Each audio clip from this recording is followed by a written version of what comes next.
चलिए ब्रेक के बाद बहुत स्वागत आपका। मैं आपके साथ हूं अब्दुल नबी हसन। फटाफट अंदाज में रुक कर लेते हैं सुपरफास्ट न्यूज का। विपक्ष के हंगामे के बीच किसान बिल राज्यसभा के से पास हो गया है। कृषि संबंधित 2 बिल ध्वनिमत से पास हो गए। कृषि बिलों को लेकर सदन में हंगामे के बाद सदन की कार्यवाही कल सुबह 9 बजे तक के लिए स्थगित कर दी गई। राज्यसभा में कृषि बिल पर चर्चा के दौरान जोरदार हंगामा हुआ। विपक्षी पार्टियों के सांसदों ने वेल में नारेबाजी की। कृषि विधेयक का विरोध करते हुए टीएमसी सांसद डीके ओब्रान ने उपसभापति के सामने रूल बुक फाड़ दी। कृषि बिल पास होने पर रक्षा मंत्री राजनाथ सिंह ने ट्वीट किया और कहा कि अब विकास का नया इतिहास लिखा जाएगा। सदन से कृषि बिल पास होने पर बीजेपी अध्यक्ष जेपी नड्डा ने कहा है कि 70 साल से किसानों के साथ अन्याय हो रहा था। मोदी सरकार ने किसानों की आजादी का काम किया है। कृषि मंत्री नरेंद्र सिंह तोमर ने कहा है कि न्यूनतम समर्थन मूल्य का इस विधेयक से कोई भी लेना देना नहीं है। शिवसेना सांसद संजय राउत ने कृषि बिल पर प्रधानमंत्री मोदी से सवाल पूछा है। उन्होंने कहा है कि क्या अफवाहों में भी एक मंत्री ने इस्तीफा दिया। आप सांसद संजय सिंह ने कृषि बिल को काला कानून बताया। उन्होंने कहा कि सरकार किसानों की आत्मा को बेचने जा रही है। राहुल गांधी ने कृषि विधेयक को लेकर मोदी सरकार पर निशाना साधा। एमएसपी की गारंटी पर सवाल भी उठाए गए। राहुल गांधी ने कृषि बिल को काला कानून बताते हुए कहा कि मोदी जी किसानों को पूंजीपतियों का गुलाम बना रहे हैं। कांग्रेस प्रवक्ता रणदीप सुरजेवाला ने कहा है कि मोदी सरकार विहिप के जरिए राज्यसभा में 3 काले विधेयक पारित करवा चुकी है। हरियाणा में किसानों ने सरकार के खिलाफ मोर्चा खोल दिया है। किसान कृषि विधेयकों के खिलाफ सड़क पर हैं। कृषि बिल के खिलाफ पंजाब में युवा कांग्रेस के कार्यकर्ताओं और किसानों ने ट्रैक्टर रैली निकाली। सरकार के खिलाफ प्रदर्शन किया। कृषि बिल पर कांग्रेस आर पार के मूड में है। कांग्रेस अध्यक्ष सोनिया गांधी ने सोमवार को एक बैठक बुलाई है। बैठक के दौरान सोनिया गांधी सभी कार्यकर्ताओं के सामने न्यू फॉर्म बिल को लेकर चर्चा करेंगी। कांग्रेस जल्द ही न्यू फॉर्म बिल के खिलाफ आंदोलन शुरू करने वाला है। कृषि बिल पर हरियाणा के गृह मंत्री अनिल विज ने विपक्षी दलों पर किसानों को गुमराह करने का आरोप लगाया। सुशांत सिंह राजपूत मामले में एम्स की टीम की विसरा और ऑटोप्सी पर होने वाली बैठक मंगलवार तक के लिए टाल दी गई है।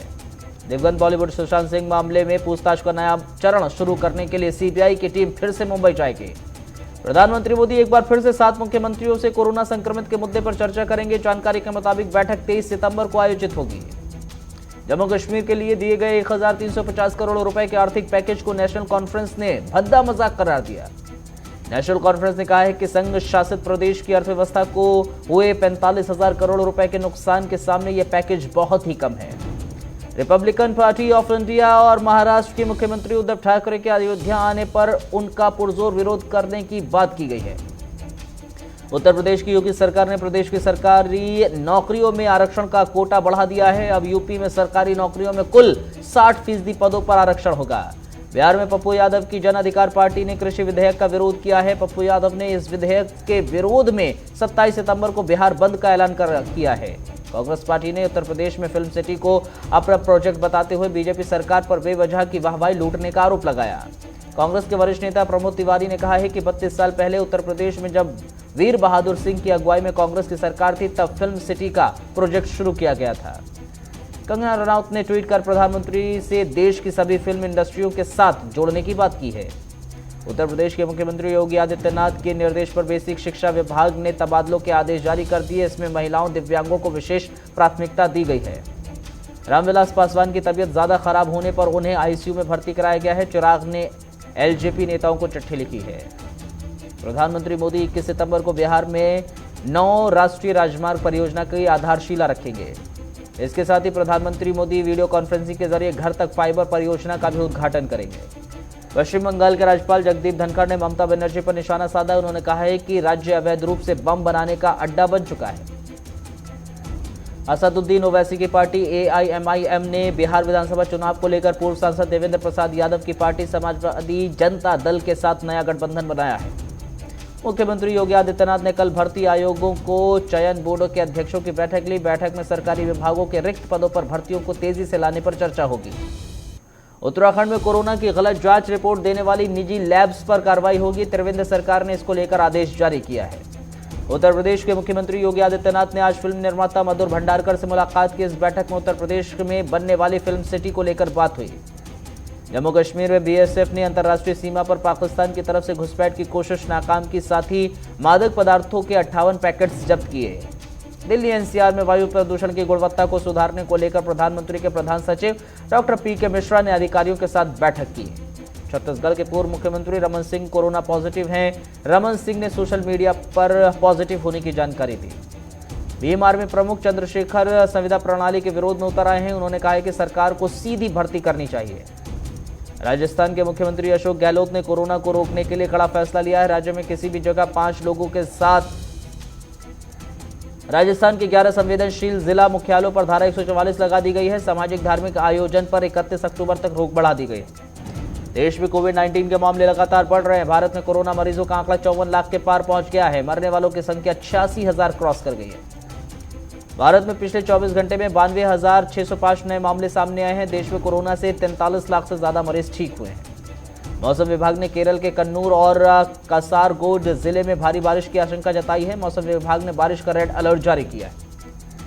खनन माफिया और बीएसपी के पूर्व एमएलसी मोहम्मद हाजी इकबाल की लोकल यूनिवर्सिटी और मसूरी स्थित होटल को ईडी अटैच कर सकता है। वाराणसी में आज से संकट मोचक मंदिर के कपाट खुल गए हैं। बगैर मास्क के किसी को भी मंदिर में प्रवेश नहीं मिलेगा। पूर्व सांसद रमाकांत यादव को अपनी जान की चिंता सता रही है। उन्होंने राज्यपाल को पत्र लिखकर खुद की सुरक्षा की मांग की है। मिजोरम में भूकंप के झटके महसूस किए गए हैं। रिक्टर स्केल पर भूकंप की तीव्रता 6.6 मापी गई। कांग्रेस नेता रश्मि चौधरी ने कहा है कि पार्टी अब के चुनाव में रुड़की से मुझे भी एक मौका दे, मैं ही मेरा परिवार भी कांग्रेस पार्टी से जुड़ा है। गदरपुर में राज्य भंडारण निगम कर्मी ठगी का शिकार हुआ है। उनका एटीएम कार्ड बदल गया, जिसके बाद उनके अकाउंट से 5,500 रुपए कटने का मैसेज आया। दिनेशपुर में कैबिनेट मंत्री अरविंद पांडे ने शहीद के नाम पर मार्ग का शिलान्यास किया। कहा, सैनिक का सम्मान करना हर भारतीयों का कर्तव्य है। मोरना के दवा व्यापारी अनुज कर्णवाल के हत्यारों की तलाश तेज कर दी गई है। पुलिस ड्रोन कैमरों से फरार बदमाशों की खोज कर रही है। मंत्री भूपेंद्र सिंह का मालदौन में जोरदार स्वागत किया गया। मंत्री ने नगर पंचायत के लिए नए भवन और कचरा गाड़ियों के लिए राशि को मंजूरी दी है। पवई में वन अधिकार अधिनियम के तहत स्वीकृत किए गए 40 आदिवासियों को अधिकार पत्र सौंप दिए गए हैं। अररिया में शिक्षक संघ ने मुख्यमंत्री, डिप्टी मुख्यमंत्री और शिक्षा मंत्री का आर्थिक जुलूस निकाला। बिहार के बेतिया में सीमेंट ट्रैक्टर और बाइक की टक्कर हो गई। घायलों को अस्पताल में भर्ती कराया गया। परासिया में नदी के पास अवैध खनन का कारोबार जारी है, लेकिन पुलिस कोई कार्रवाई नहीं कर रही है। गेल ने वायु प्रदूषण को रोकने के लिए महामारी के खिलाफ लड़ाई के बारे में जागरूकता बढ़ाने के लिए डिजिटल पहल शुरू की है। गोरखपुर में बेखौफ बदमाशों ने स्कूटी सवार मां बेटी को गोली मारकर हत्या कर दी। मामले में किसी भी अधिकारी ने कैमरे में सामने आने से बोलने से इनकार कर दिया। झारखंड के पूर्व मुख्यमंत्री रघुवर दास सीवान पहुंचे। बिहार में मजबूत सरकार बनाने की आह्वान किया। कहा, आरजेडी में ईमानदार नेताओं की कदर नहीं। बदायूं में एक व्यक्ति ने लगातार 6ठी बार बेटी पैदा होने की पंडित की भविष्यवाणी पर भरोसा कर पत्नी से गर्भपात करवाने के लिए कहा। जब पत्नी ने इनकार किया तो उसने धारदार हथियार से हमला कर दिया। जालंधर पुलिस ने पंजाब में अवैध हथियारों की सप्लाई करने वाले अंतर्राज्यीय गैंग के 7 सदस्यों को गिरफ्तार किया है। बठिंडा में किसानों ने कृषि अध्यादेश के खिलाफ प्रधानमंत्री मोदी का पुतला फूंका, जमकर नारेबाजी की। सोलन में आम आदमी पार्टी ने बैठक का आयोजन किया। आने वाले चुनाव के लिए रणनीति बनाई, साथ ही कार्यकर्ताओं को ऑक्सीमीटर का प्रशिक्षण भी दिया। रायपुर में संसदीय सचिव विकास उपाध्याय ने लगाए गए लॉकडाउन का पालन करने के लिए अपील की है। 21 सितंबर से 28 सितंबर तक पूरे जिले में संपूर्ण लॉकडाउन रहेगा। बिहार के लखीसराय में एसपी ने बताया कि एक देसी कट्टे और 6 जिंदा कारतूस के साथ 2 अपराधियों को गिरफ्तार किया गया है। मथुरा में कोरोना की फर्जी सैंपलिंग का एक वीडियो वायरल हो रहा है, जिसमें एक डॉक्टर अपने ही 1 दर्जन से ज्यादा सैंपल करके जांच के लिए भेज रहा है। फरीदाबाद में 26 गांवों को नगर निगम में शामिल किए जाने के प्रस्ताव के खिलाफ ग्रामीणों ने कैबिनेट मंत्री मूलचंद शर्मा को ज्ञापन सौंपा। आज भी डीजल की कीमत में कटौती हुई है। इसके दाम 22 से 25 पैसे प्रति लीटर गिर गए हैं। वहीं पेट्रोल के दाम स्थिर है। फिच सॉल्यूशन ने अनुमान जताया है कि 2020 में 11.5% ईंधन की मांग घटेगी। पिछले महीने 4,130 रुपए सोना सस्ता हुआ। चांदी में 10,379 रुपए की गिरावट हुई है। देश का विदेशी मुद्रा भंडार 541.66 अरब डॉलर पर है। वित्त मंत्री ने 19 महीने के आयात के लिए काफी बताया। एसबीआई बैंक ने अपने ट्विटर हैंडल पर फर्जी लोन ऑफर्स को लेकर ग्राहकों को सावधान किया है। आईसीआईसीआई म्यूचुअल फंड ने ईएसजी फंड का न्यू फंड ऑफर लॉन्च किया है। ये ईएसजी आधारित कंपनियों में निवेश करेगी। भारत में इस साल अच्छे मानसून के चलते खरीफ की फसलों की बुआई में बढ़ोतरी हुई है। 2020 में खरीफ की फसलों की बुआई का रकबा 1104 लाख करोड़ हेक्टेयर हो गया है। एक्सपर्ट्स कमेटी ब्याज में लोन मैटेरियल की अवधि के दौरान ब्याज वसूली में छूट नहीं देने की सिफारिश कर सकती है। 28 सितंबर को सुप्रीम कोर्ट में सुनवाई होगी। वॉलमार्ट किसानों की मदद करेगी। 3180 करोड़ के फंड का ऐलान भी किया होगा। इनकम टैक्स की 8 और प्रोसेस के लिए फेसलेस असेसमेंट शुरू होगी, सरकार ने प्रस्ताव दिया है। कोरोना का टीका -80 डिग्री सेल्सियस में सुरक्षित रखना होगा, ऐसे स्टोर बनाए जा रहे हैं। दुनिया में संक्रमितों का आंकड़ा 3 करोड़ 7 लाख से भी ज्यादा हो गया है। मृतकों की संख्या 9,57,000 से ज्यादा है। अमेरिकी राष्ट्रपति ट्रंप बोले, अमेरिकी विरासत की हिफाजत करूंगा, वहीं स्कूलों में फिर से राष्ट्रवाद की शिक्षा दी जाएगी। अमेरिकी राष्ट्रपति डोनाल्ड ट्रंप को जहर वाले लिफाफे भेजे गए हैं। कनाडा की एक महिला पर इसका शक है। कोरोना महामारी के कारण विदेशों में फंसे भारतीय नागरिकों को वापस स्वदेश लाने का काम जारी है। सऊदी अरब से 24 सितंबर को दूसरा जत्था आएगा। पाकिस्तान के पूर्व प्रधानमंत्री अब्बासी ने 1781 करोड़ रुपए का टैक्स दिया है। ये इमरान की पूरी कैबिनेट के जरिए चुकाए गए टैक्स से दोगुना है। यूरोप ने भी चीन को तेवर दिखाए हैं। राष्ट्रपति जिनपिंग को समर्थन अब नहीं मिलेगा। भारत ने नेपाल को 2 आधुनिक रेलगाड़ियां सौंपी हैं, जिससे देखने के लिए हजारों की तादाद में लोग जमा हुए। अमेरिका के न्यायालय के न्यायाधीश का निधन हो गया है। रैली के समय ट्रंप को सूचना नहीं मिल पाई। श्रीलंका के बाद अब मालदीव भी चीन के कर्ज के जाल में फंस रहा है। भारत से मालदीव की बढ़ती नजदीकी देख चीन ने उस पर ब्याज दर बढ़ा दी। अनुराग कश्यप पर एक्ट्रेस पायल घोष ने यौन शोषण का आरोप लगाया है। पायल ने एक पोस्ट के जरिए इस मामले में प्रधानमंत्री से मदद मांगी है। अनुराग कश्यप ने पायल घोष के आरोपों को बेबुनियाद करार दिया। उन्होंने ट्वीट कर कहा है कि थोड़ी तो मर्यादा रखिए मैडम, बस यही कहूंगा कि जो भी आरोप हैं आपके सब बेबुनियाद हैं। कंगना रनौत ने पायल घोष का समर्थन करते हुए अनुराग कश्यप की गिरफ्तारी की मांग की है।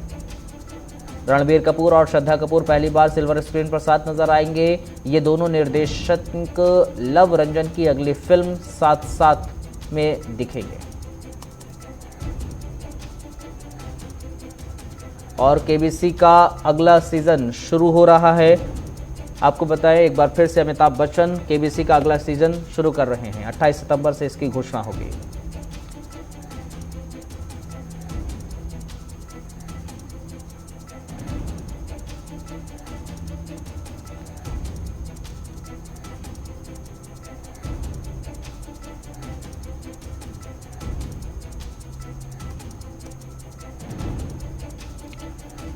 वहीं अबुधाबी स्टेडियम में खेले गए आईपीएल के पहले मुकाबले में चेन्नई सुपर किंग्स ने मुंबई इंडियन को 5 विकेट से हरा दिया है। चेन्नई की तरफ से अंबाती रायडू ने शानदार पारी खेली। 48 गेंदों में 71 रनों की पारी खेलकर Rayudu man of the match चुने गए। महेंद्र सिंह धोनी ने आईपीएल के पहले मुकाबले में एक बड़ी उपलब्धि हासिल की है। धोनी ने अपने आईपीएल करियर में विकेटकीपर के तौर पर 100 कैच पूरे कर लिए। आईपीएल का दूसरा मैच दिल्ली कैपिटल्स और किंग्स 11 पंजाब के बीच आज शाम 7:30 बजे खेला जाएगा। बीसीसीआई ने इंडियन प्रीमियर लीग के दौरान सट्टेबाजी से जुड़ी अनियमितताओं का पता लगाने के लिए स्पोर्ट्स रडार की सेवाएं ली है।